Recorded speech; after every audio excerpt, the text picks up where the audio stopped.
Good afternoon everyone. দেখিছে অৱস্থা, ইফালে ডিঙি বিষ, ভালকৈ পানী অকণো গিলিব পৰা নাই আৰু সদায় ডেইলি ব্লগ দি থকাৰ অভ্যাস এটা গঢ়ি উঠিছিলে। সেইকাৰণে মনটো উচপিচাই আছে, কিন্তু কি কৰিব, সেয়া দেখিছে ভালকৈ কথা ক'বই পৰা নাই ডিঙিটোৰ পৰা। আজি এসপ্তাহমানৰ পৰা গাটো খুবেই বেয়া আৰু আজি 3 দিন সোমাইছে বসন্ত ৰোগে দেখা দিলে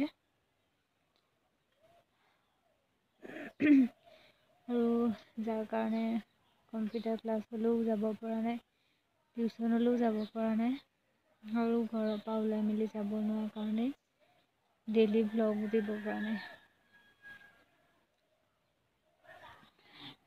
ককাইদেউৰ বাৰ্থডে দিনাই যি ব্লগ এটা আপলোড দিব পাৰিলোঁ, ভালকৈ খাব পৰা নাই। পেটত ভোক আছে যদিও ডিঙিটো ইমানেই বিষ ভিতৰ চাইডৰ পৰা, সেইকাৰণে খাবলৈ অকণো পৰা নাই।